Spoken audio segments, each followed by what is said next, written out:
កិច្ចពិភាក្សានៅថ្ងៃនេះអាចចាត់ថាជាថ្ងៃពិសេសបន្តទៀតដោយសារតែ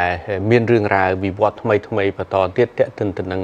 កម្ដៅមិនមែនត្រឹមតែកម្រិតព្រំដែនប៉ុណ្ណេះទេប៉ុន្តែមកទល់ម៉ោងនេះគឺថាហួសពីនេះទៅហើយការឈ្លានពាននេះកាន់តែមានលំហូរកាន់តែទៅមុខអ្វីដែលគួរចាប់អារម្មណ៍ហើយគួរឲ្យបង្ហាញក្តីកង្វល់ទាក់ទិនទៅនឹងរូបព្រះបដិមាដែលជាពិសិដ្ឋបដិមាប៉ុន្តែពិសិដ្ឋបដិមាជាទីសក្ការៈនេះคล้ายទៅជាលេងមានសុវត្ថិភាពហើយអញ្ចឹងមានន័យថារឿងប្រាសាទរឿងព្រះបដិមានេះជារឿងមួយធំដែលប៉ះទៅនឹងពលឹងផងប៉ះទៅនឹងអត្តសញ្ញាណផងប៉ះទៅដល់ស្លាកស្នាមប្រវត្តិសាស្ត្រមួយដែលយើងមិនអាចបំភ្លេចបានឡើយព្រោះនេះជាកិច្ចការពលឹងដ៏ពិសិដ្ឋហើយរឿងថ្មីចុងក្រោយនេះគឺការយាយីឈ្លានពានរហូតទៅដល់ព្រះបដិមាព្រះវិស្ណុនៅក្នុងទ្រឹស្ដីត្រីមូរតិទាំង3ព្រះអង្គដែលគេចាត់ទុកថាជាព្រះធំនៅក្នុងប្រព័ន្ធគំនិតរបស់ឥណ្ឌាតាំងពីសម័យបុរាណកាលរហូតមកទល់នឹងពេលនេះការគ្រប់ប្រតិបត្តិនៅតែបន្តមានដូច្នេះព្រះវិស្ណុជាព្រះអាទិទេពមួយព្រះអង្គតំណាងឲ្យការរក្សាលោកការឃុំក្រងភពផែនដីដូច្នេះបើអ្នករក្សាលោកគ្រប់គ្រងផែនដីលែងមានសុវត្ថិភាពហើយថាតើរឿងអីដទៃពីនឹងមានសុវត្ថិភាពទៅនោះនេះជាសារមួយដ៏សំខាន់ដែលឆ្លុះបញ្ចាំងឲ្យឃើញការវិវត្តស្ថានភាពចុងក្រោយនៃសង្គ្រាមឈ្លានពានមួយនេះដូច្នេះថ្ងៃនេះក៏កម្មវិធីយើងខ្ញុំក៏គោរពអញ្ជើញអាដាមបណ្ឌិតសភាចារប្រវត្តិវិទូគឺអាដាមបណ្ឌិតត្រួសចន្ទ្របុត្រជាទីប្រឹក្សាផ្ទាល់របស់សម្ដេចធិបតីហ៊ុនម៉ាណែតផងហើយក៏អាដាមបើទោះបីជាមានវ័យចាស់ជ្រាបណាស់ទៅហើយក៏ដោយប៉ុន្តែនៅតែឆ្លៀតនៅតែមានធម្មពលផ្នែកផ្លូវចិត្តនៅតែបន្តបង្ហាញនៅជ្រុងទស្សនៈមើលទៀតថាតើនៅពីក្រោយអ្វីដែលជាហេតុផលនៅក្រោយដែលនាំឲ្យរឿងនេះសញ្ញាសួរថាតើមានអីឆាបឆេះបន្តទៅទៀតហើយនឹងរឿងដាលបន្ទាប់ពីប៉ះមកលើពិសិដ្ឋដ្ឋានមួយនេះចឹងខ្ញុំបាទសូមគោរពជម្រាបសួរអាដាមរដ្ឋសភាចារបាទខ្ញុំបាទអរគុណជានៃកបការសប្តាហ៍នេះយើងមានរហូតដល់2សូទៅហើយនៅក្នុងវគ្គថ្ងៃនេះដែលចាត់ថាជាវគ្គប្លែកពិសេសជាងមុនគឺយើងលម្អិតទៅលើជ្រុងផ្នែកជំនឿវិញម្ដងហើយនឹងជ្រុងប្រវត្តិសាស្ត្រខ្លះភ្ជាប់ទៅនឹងរឿងរ៉ាវរបស់ព្រះបដិមារបស់ព្រះវិស្ណុដែលជាព្រះសក្ការៈរបស់សាសនិកហិណ្ឌូយើងមើលឃើញជ្រុងនេះហាក់បីដូចជាកាន់បើនិយាយពីកម្ដៅកាន់តែឡើងដល់អង្សាកាន់តែឡើងខ្ពស់តែម្ដងបើយើងមើលសាសនិកហិណ្ឌូរាប់សិបលានអ្នកដែលបង្ហាញការមិនសប្បាយចិត្តរហូតដល់បណ្ដាញផ្សព្វផ្សាយឥណ្ឌាក៏ឃើញប្រមាណថ្ងៃគឺថាខ្ទោខ្ទាមមែនទែនមិនមែនត្រឹមតែបណ្ដាញសង្គមទេសូម្បីតែប្រព័ន្ធផ្សព្វផ្សាយរហូតដល់ក្រសួងការបរទេសរបស់ឥណ្ឌារហូតដល់សមាជិកសភាមួយរូបដ៏មានឥទ្ធិពលនៅក្នុងសភាឥណ្ឌាក៏ចេញមកបង្ហាញការមិនសប្បាយចិត្តដែរចំពោះរឿងនេះខ្ញុំបាទសូមគោរពអញ្ជើញអាដាមបណ្ឌិតរំលេចបន្តិចជាសញ្ញាណទូទៅក៏ដូចជាទស្សនៈទូទៅជាបឋមសិនថាតើការសង្កេតរបស់អាដាមជ្រុងអ្នកប្រវត្តិសាស្ត្រមើលឃើញយ៉ាងម៉េចរឿងនេះបាទសូមគោរពអញ្ជើញបាទសូមអរគុណបាទនៅក្នុងបញ្ហាទាំងអស់នេះបើយើងនិយាយឲ្យចំទៅយើងឃើញថាគឺជាការមួយហៅថាជាភាសាបារាំងហៅថាជាការ provocation គឺថាជាការមួយដែលហៅថាបកឲ្យមានបញ្ហាមួយពីភាគីរបស់សៀមហ្នឹងដើម្បីធ្វើដូចម្ដេចហៅថាទម្លាក់ទម្ងន់ទាំងអស់ហ្នឹងហៅថាមកលើកម្ពុជាយើងទាំងអស់នៅក្នុងបញ្ហាដែលប៉ះទង្គិចគ្នាតាមផ្លូវអាវុធនៅតាមព្រំដែនប៉ុន្តែមុននឹងបន្តទៅទៀតដំបូងនេះខ្ញុំបាទសូមអនុញ្ញាតសូមអរគុណទៅដល់ប្រជាពលរដ្ឋឥណ្ឌាទាំងមូលជាពិសេសរដ្ឋាភិបាលរបស់ឥណ្ឌាក៏ដូចជាហៅថាអ្នកដែលគោរពសាសនាឥណ្ឌូឬព្រហ្មញ្ញសាសនានេះទាំងអស់ដែលបានមានប្រតិកម្មនៅក្នុងការគ្រប់គ្រងនៅអ្វីដែលជាការតតាំងយុត្តិធម៌របស់កម្ពុជាហើយដែលបានថ្កោលទោសចំពោះអេរិយាបថព្រៃផ្សៃថ្មិលរបស់ហៅថាពួកសៀមហៅថាដែលអត់មានសាសនាទាំងអស់នេះបាទសូមអរគុណហើយជាពិសេសទៅដល់បងប្អូនប្រជាពលរដ្ឋឥណ្ឌានិងរដ្ឋាភិបាលរបស់ឥណ្ឌាបាទនៅក្នុងរឿងបញ្ហានេះបើយើងត្រឡប់មកវិញនៅក្នុងរឿងបញ្ហាដែលអ្វីដែលជាការវិវត្តរបស់ហៅថាការប៉ះទង្គិចគ្នារវាងកម្ពុជានិងថៃយើងឃើញថាវាឡើងពីកម្រិតមួយទៅកម្រិតមួយឡើងពីកម្រិតមួយទៅកម្រិតមួយដំបូងជាកម្រិតមួយនៅតាមព្រំដែន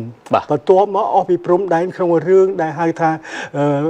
ការប៉ះទង្គិចគ្នាខ្លះនៅតាមព្រំដែនរហូតមកដល់ទៅជាការវាយតបឬមួយការឈ្លានពានរបស់សៀមនឹងមកដល់ព្រំដែនយើងនៅតំបន់ហៅថាភ្នំដងរែក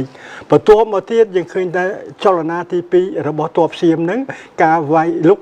នេះចាប់តាំងពីហៅថាព្រំដងរែកចុះមកដល់ហៅថា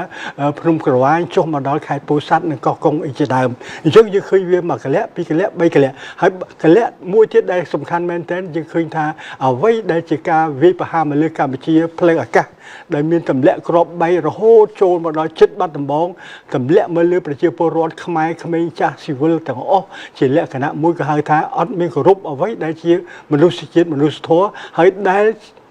រំលងហើយអ្វីដែលឈ្លានពានទៅលើច្បាប់អន្តរជាតិនៅក្នុងការធ្វើសង្គ្រាមនៅតទៅទៀតនេះយើងឃើញថាការដែលវិវត្តសង្គ្រាមនេះវាចេះតែវិវត្តទៅឥ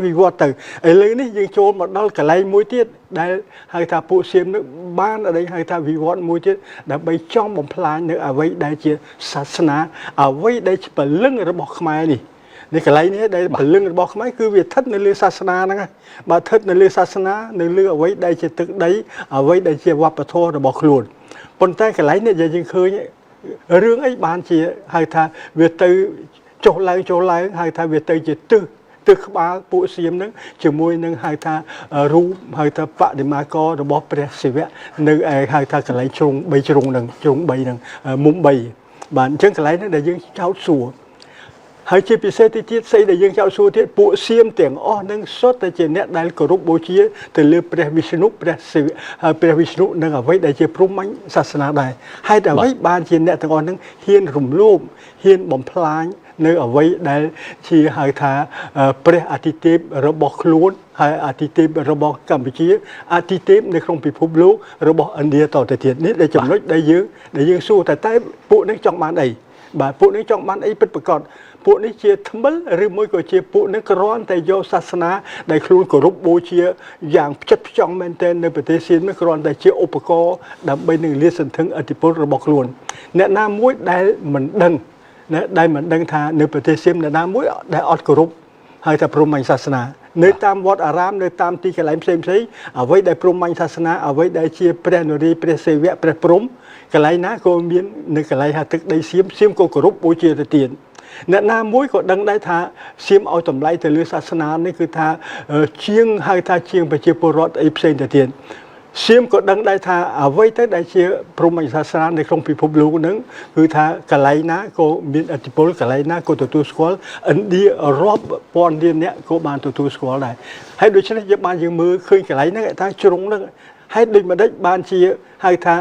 អនុទីនហើយនៅពួកសៀមពួកយោធាសៀមហ៊ានប្រមាថទៅលើហៅថាអ្វីដែលជាព្រហ្មញ្ញសាសនាអ្វីដែលជាព្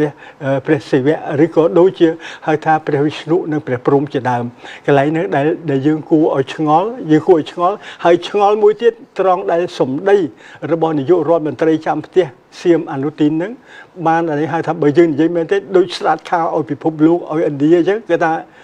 អ្វីដែលជាការបំផ្លាញទៅលើហៅថាព្រះរូបរបស់ព្រះនរាយណ៍នៅឯមុំ3ហ្នឹងវាអត់មានអីដែលអស្ចារ្យជាងអ្វីដែលជា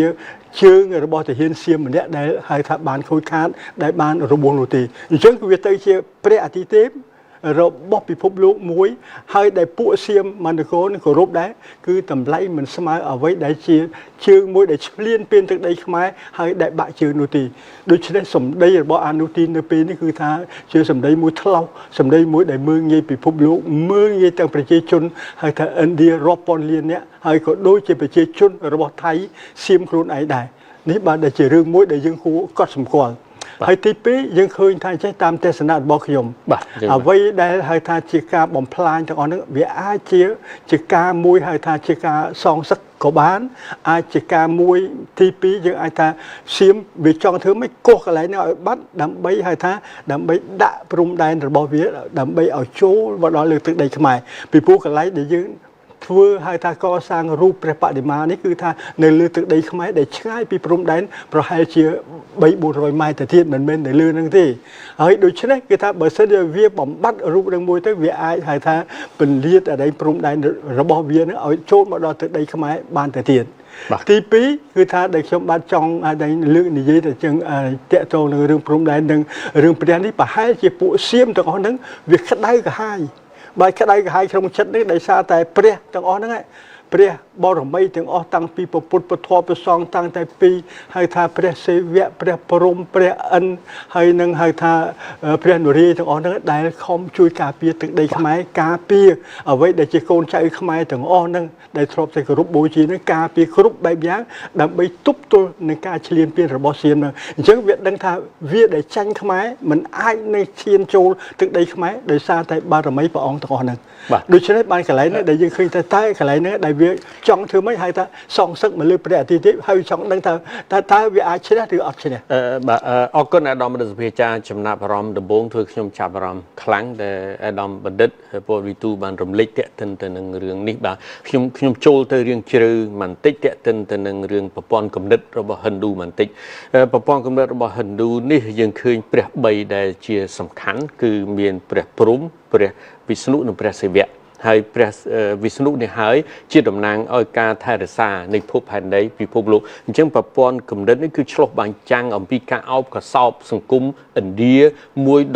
ដ៏ពិសិដ្ឋមែនទែនអាដាមរដ្ឋសភាចាភ្ជាប់ទៅលើរឿងហ្នឹងតាមអាដាមបណ្ឌិតសង្កេតមើលថាតើមិញអាដាមបានប្រហែលបន្តិចហើយអ្វីដែលនៅពីក្រោយនឹងអ្វីមួយផ្សេងទៀតខ្ញុំមើលឃើញជ្រុងមួយទៀតតេតិនទៅនឹងរឿងបញ្ហាចិត្តសាស្ត្រថាតើបន្ទាប់ពីរឿងភូមិសាស្ត្រនេះវាអាចធ្លាយដល់ចិត្តសាស្ត្រយ៉ាងម៉េចបន្តទៀតតាមអាដាមបណ្ឌិតមើលឃើញបាននៅក្នុងរឿងចិត្តសាស្ត្របើយើងនិយាយអំពីហៅថាអ្វីដែលជាកាយវិការអ្វីដែលការប្រហើនកោងកាយរបស់ហៅថាពួកសៀមទាំងអស់នេះគឺថាចិត្តសាស្ត្រនេះគឺថាបើតាមខ្ញុំបានយល់វាអាចថា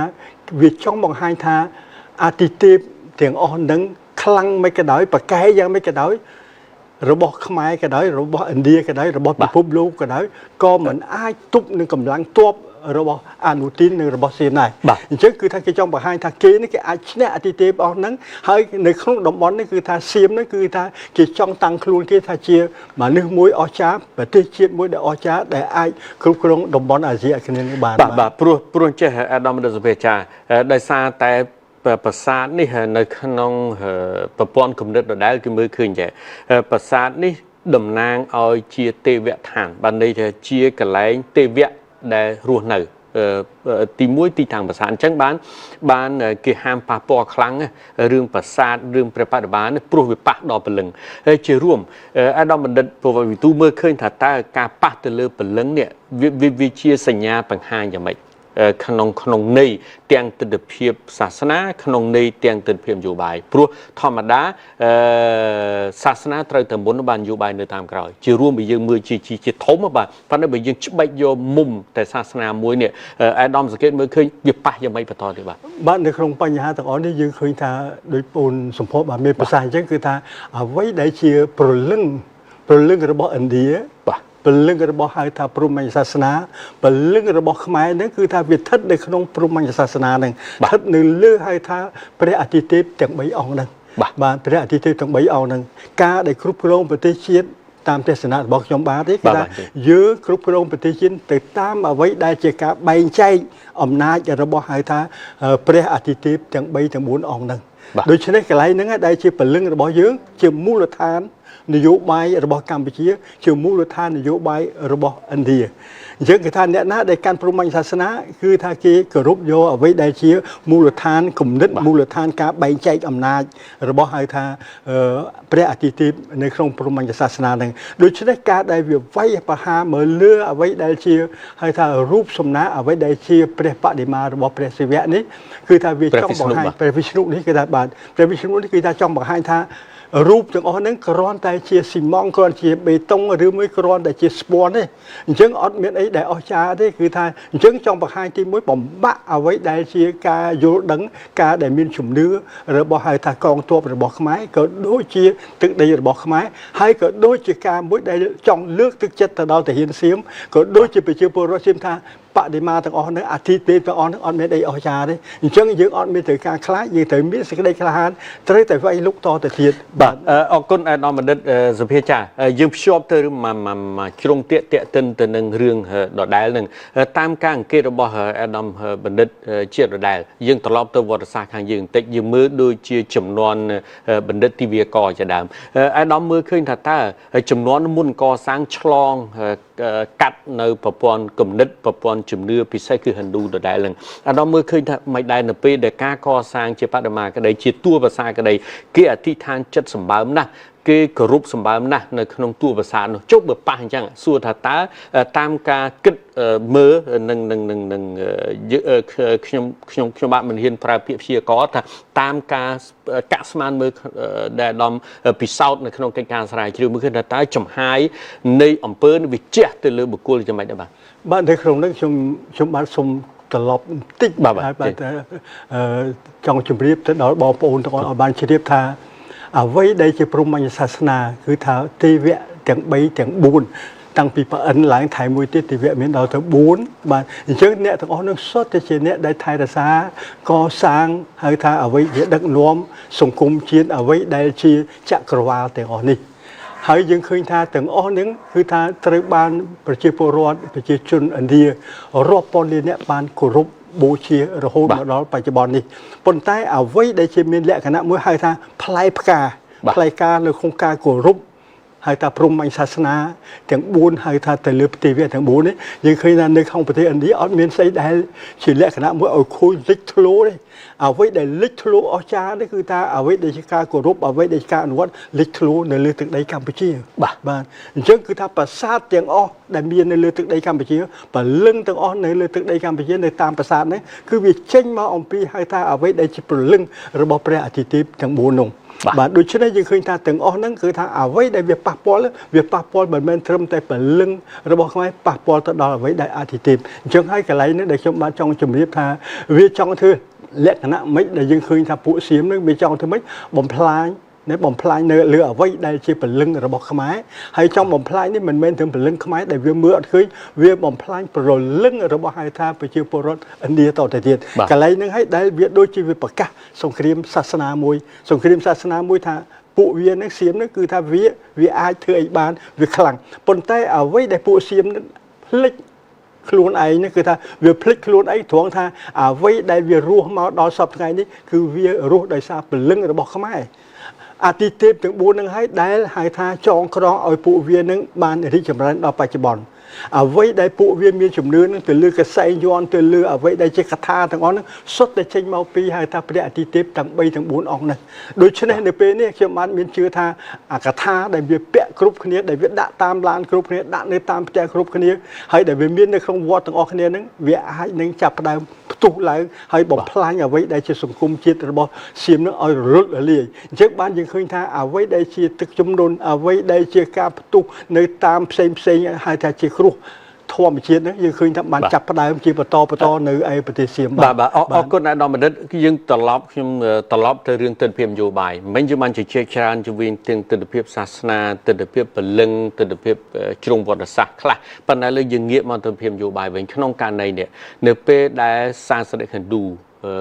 មានប្រតិកម្មមិនសប្បាយចិត្តច្រើនព្រោះឥឡូវឥណ្ឌាចំនួនប្រទេសឥណ្ឌាកើនរហូតដល់ទៅ1400លាននាក់ហើយបាទន័យថាជាចំនួនមួយវ៉ាដាច់ចិនជាង100លាននាពេលបច្ចុប្បន្ននេះណាហើយក្នុងនោះ Hindu លឹះលុបមែនទែនដល់បណ្ឌិតភ្ជាប់ទៅលើរឿងហ្នឹងប៉ះសិនបើក្នុងករណីនេះคล้ายទៅជារងើកមួយក្នុងការរុញស្ថានភាពបែបនេះថាតើសម្រាប់យោធាថៃនេះយ៉ាងម៉េចបាទនៅក្នុងបញ្ហាទាំងអស់នេះខ្ញុំបានមានជំនឿជឿថាអ្វីដែលពួកអីហៅថាសៀមបច្ចុប្បន្នកំពុងតែធ្វើពួកអនុទីនឬពួកយោធាឬស្ដេចសៀមក៏ដោយក្រុមដែលកំពុងតែហៅថាក្បត់សាសនាទាំងអស់នេះបាទពីពួកវាក្បត់សាសនាទាំងអស់ហ្នឹងពីពួកវារស់រហូតដល់សពថ្ងៃហ្នឹងដោយសារវាបលែងបន្លំនឹងសាសនាហៅថា Hindu យើងនេះតែបលែងបន្លំជាមួយខ្មែរអសរវាទាំងអស់នេះវាចេញមកពីណាអសរដែលវាប្រើភាសាដែលវានិយាយនេះចេញមកពីណាចេញទី1មកចេញពីកម្ពុជាចេញមកពីខ្មែរប៉ុន្តែខ្មែរហ្នឹងអ្វីដែលជាបាលីសំស្ក្រឹតចេញមកពីណាចេញមកពីឥណ្ឌាចេញមកពីហៅថាព្រហ្មញ្ញសាសនាចេញមកអំពីហៅថាព្រះពុទ្ធសាសនាអញ្ចឹងគឺថាពួកនេះសុទ្ធតែពួកថ្មិលពួកល្មើគុណនឹងអ្វីដែលជាអ្នកបង្កើតហើយអ្វីដែលសំខាន់នេះគឺថាអ្វីដែលគិតថាប្រមាណនៅចងកនៅតាមកថានៅតាមកសែងយ័ន្តខ្ញុំបាទជឿថាថ្ងៃនេះឬថ្ងៃស្អែកអាចនឹងផ្ទុះហៅថាសម្រាប់ហៅថាបដន្ទាទោសទៅដល់ពួកសៀមទាំងអស់ហ្នឹងដែលពាក់ពេញខ្លួនហ្នឹងវាប្រើអក្សរហ្នឹងសិតទៅមកសំស្ក្រឹតហើយ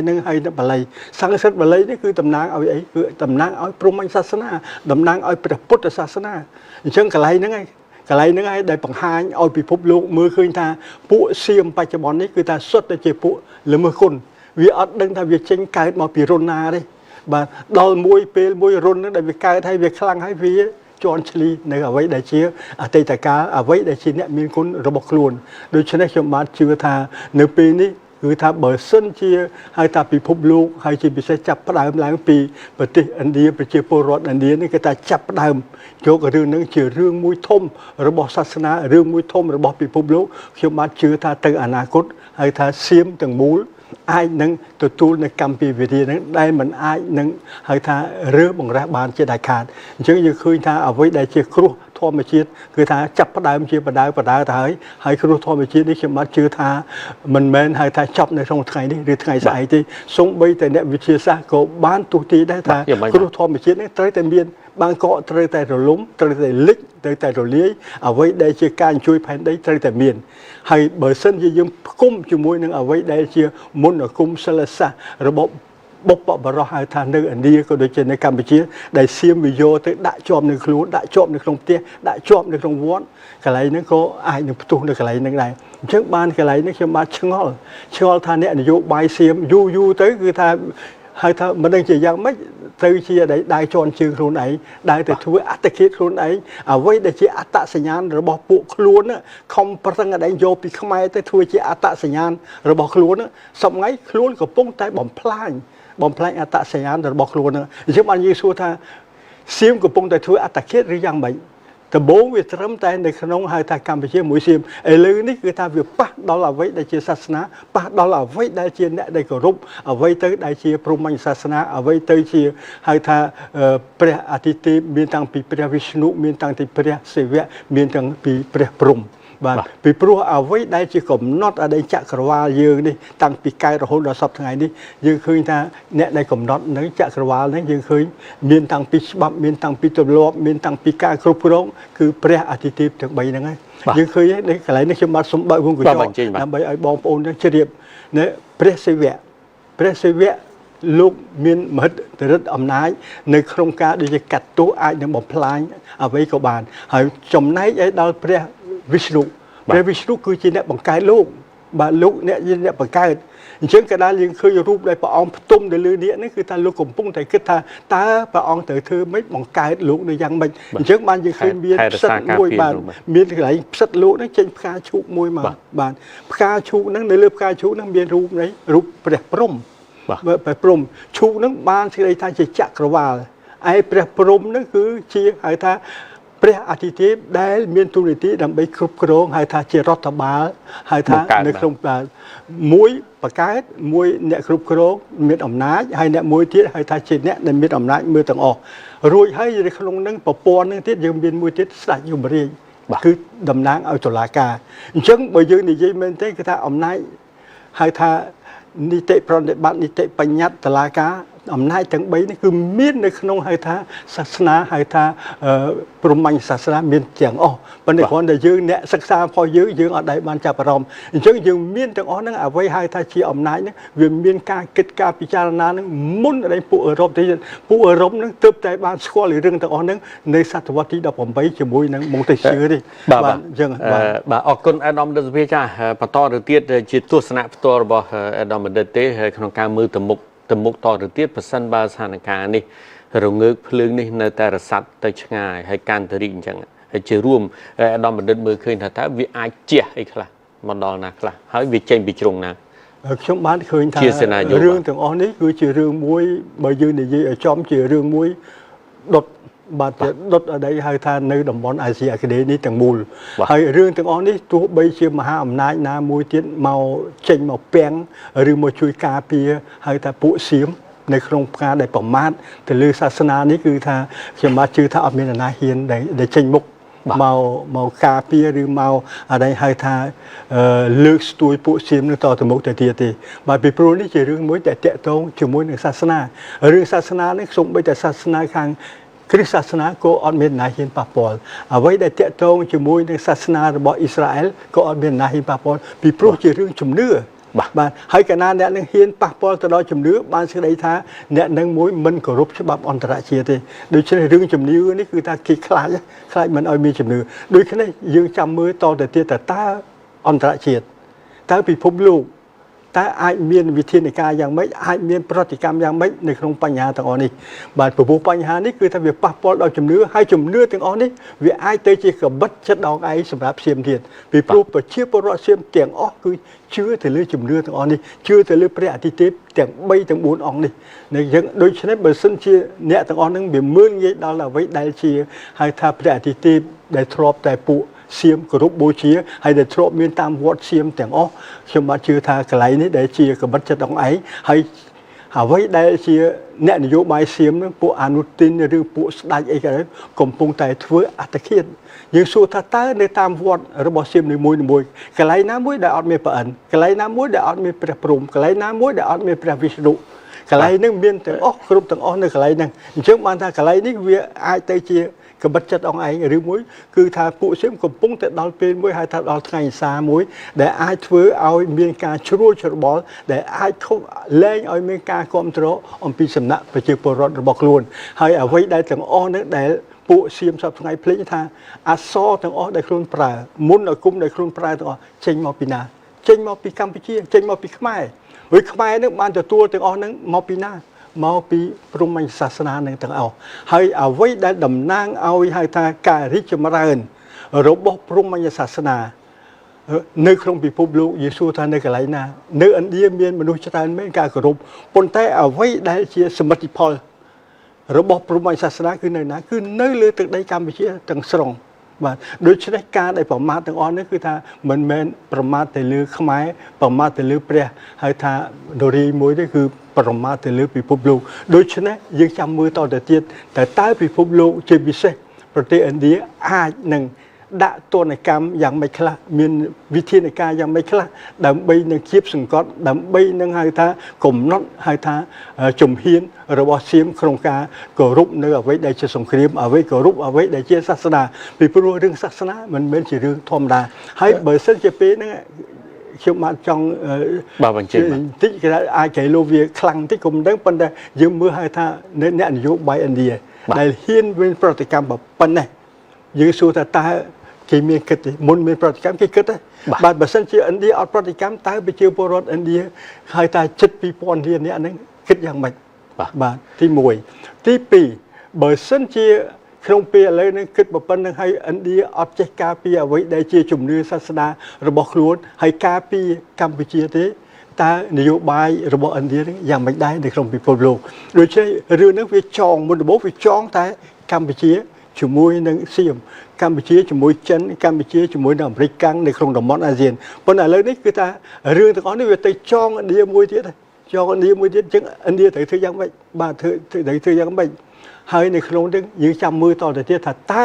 អានេះហៅថារដ្ឋាភិបាលសៀមអ្នកនយោបាយសៀមនឹងត្រូវដោះស្រាយរឿងបញ្ហាហ្នឹងយ៉ាងម៉េចទៅទៀតហើយជាពិសេសគឺថាអ្វីដែលវាឆ្លើយមែនទែនរបស់នាយករដ្ឋមន្ត្រីសៀមចាំផ្ទះនេះគឺថាអ្វីដែលជាព្រះ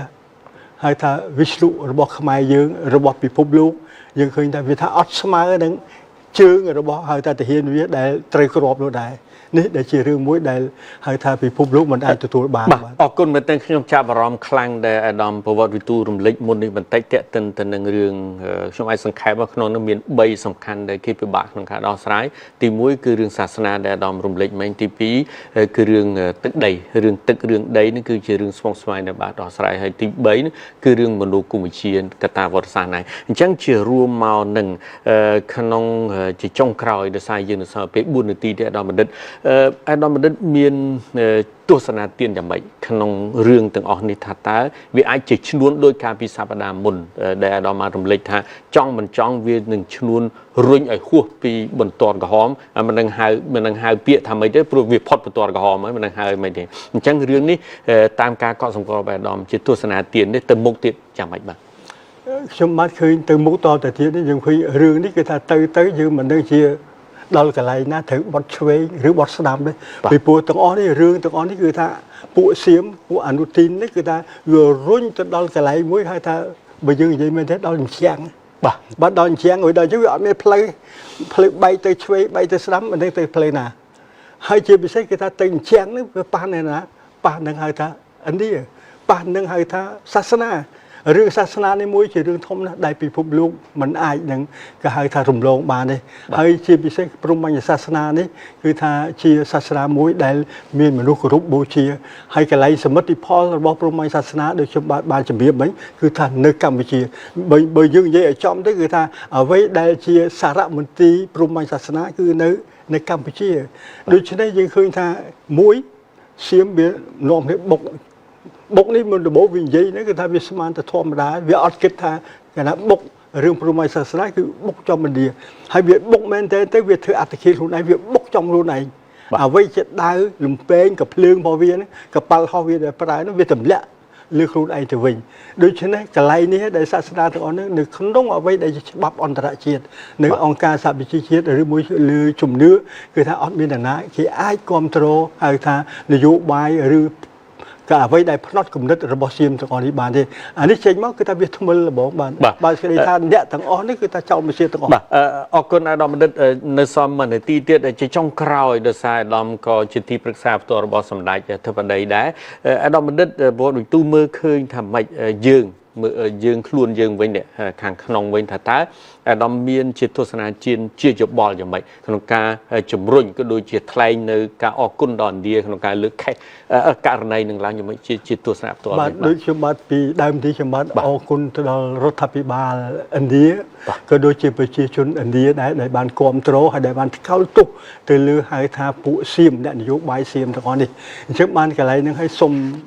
កន្លែងហ្នឹងសូមអរគុណយ៉ាងអតិបរមាហើយក៏សូមឲ្យហៅថាខាងឥណ្ឌាហ្នឹងមេត្តាជួយធ្វើយ៉ាងម៉េចយករឿងដែលសៀមរំលោភហើយបំពេញមកលើសាសនាខ្មែរនេះដើម្បីយកទៅហៅថាដាក់ប្តឹងនៅលើអ្វីដែលទៅលើឆាកអន្តរជាតិទៅលើតុលាការអន្តរជាតិពីព្រោះនេះគឺថាមិនមែនជាការដែលរំលោភធម្មតារំលោភទៅដល់ផ្នត់គំនិតរំលោភទៅដល់ជំនឿដូច្នេះយើងឃើញថាការរំលោភទៅជំនឿដែលយើងមានរាប់ពាន់ឆ្នាំមកហើយនេះគឺជាការមើលងាយដល់អ្វីដែលជាមនុស្សជាតិបាទណាហើយបើសិនជាទាំងអស់គ្នានៅសៀមមិនព្រមហៅថាថ្កោលទោសសៀមទេដូច្នេះគឺថាថ្ងៃក្រោយទៅពិភពលោកនេះវាអាចមានអនុទាន4 10 20ទៀតអាចមានសៀម4 10 20ទៅទៀតហើយនៅក្នុងនេះខ្ញុំចង់សូមផ្ដាំទៅដល់ពួកសៀមទាំងអស់ហ្នឹងបើសិនជាឯងទាំងអស់គ្នានឹងហៅថាស្អប់ហើយចង់បំផ្លាញព្រហ្មញ្ញសាសនាលើកម្ពុជាអ្វីដែលជាព្រះហៅថានរារបស់ខ្មែរហ្នឹងអ្នកឯងទៅបំផ្លាញ